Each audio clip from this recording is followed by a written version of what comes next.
guys yung ating wild ginger o yung Japanese ginger. Masarap to guys kapag kumakain kayo ng somen. Higagayat-gayatin nyo lang siya. O minsan ginagawa siyang pansalad. Sa China ginagawa siyang gulay talaga. Dito sa Japan guys kinakain lang siya ng sariwa. At may nakita na nga akong mga ibang bunga kanina nakapamunot na tayo. Ang itsura ng kanyang laman guys ay parang bambong maliliit. So ayan, ang lago nila sobra. Kaya naglagay tayo ng harang dito kasi masyado silang humihiga sa sobrang haba nila. Ayan nga, at may lumalawit tayo dito. Tapos nakita ko guys, marami na pala akong nakita mga bulaklak. At ayan nga, kaya makapangunguha tayo para napatikim natin kay Papa. Wait, hindi tayo makayuko.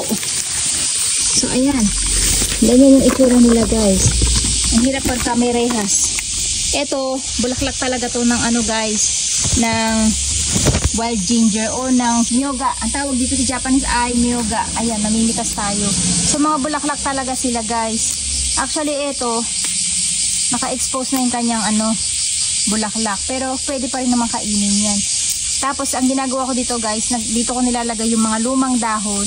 Kasi para dumami yung kanyang bunga. Yan yung magiging pinakapataba nila. Ayan nga, at meron tayo dito. Maliit pa to. Pero pwede na yan kung magtsatsaga kayo. Ayan guys, ang dami. Last year wala akong masyadong na-harvest guys.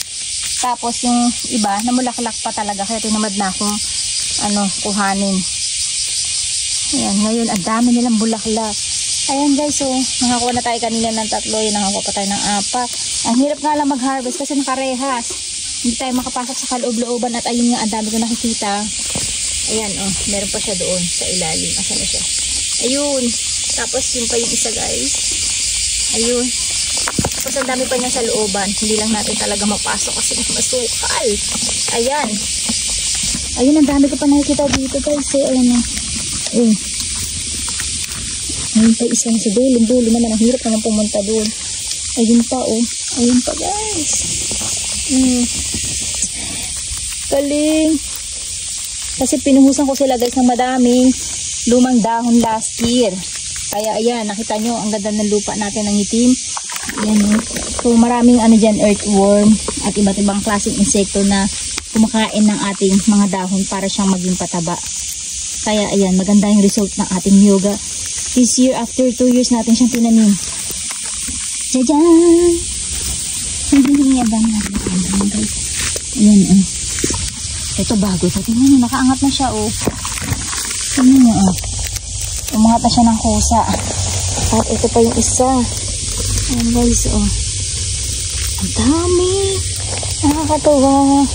Yung luya natin hindi nag-success dito, May tinanim tayong luya dito, Ayan pa guys, diba, napupuradin tayo sa sarili nating garden. Ayan, sinisilip-silip ko pa kasi minsan talaga nakatago sila sa ilalim ng lupa. Parang bamboo din talaga. Pero bulaklak yan guys. Ayan guys, nakuha natin. Diba?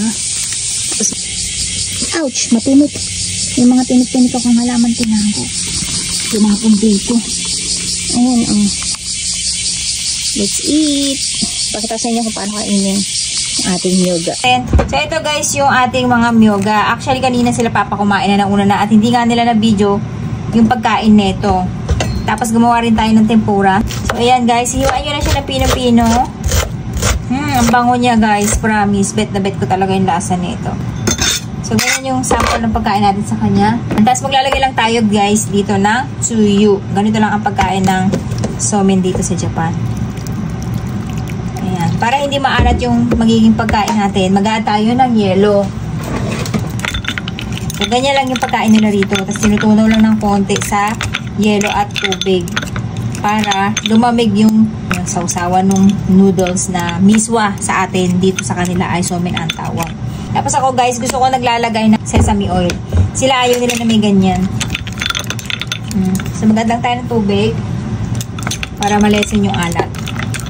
So, ito guys yung ating miswa o yung somen nila dito sa Japan na kinakain ng malamig. Mana natin na talam niyo bang gabi na. Gusto ko na kasi matapos yung video ko. Ayan na, itadakimasu. Hindi talaga ako kumakain guys ng carbo. Kaya lang, para mapakita ko sa inyo yung paano pagkain sa kanya. Itadakimasu. Ganyan. Isasama nyo yung pinaka... Ano ka naglalawin ni lola nyo? Itadakimasu. Ay, pagkinipan malamig. Mama, fufu stereo. Tatakimasu. Oishi. Ang sarap.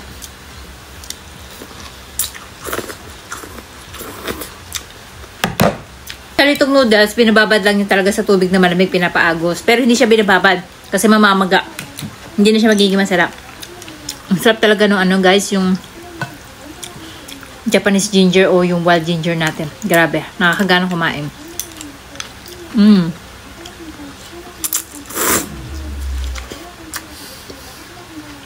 Gabi na guys, di tayo pwede makadami. Pero ang sarap. Yung lasa niya guys, meron siya talagang may pagkamint talaga yung lasa niya. Na luya.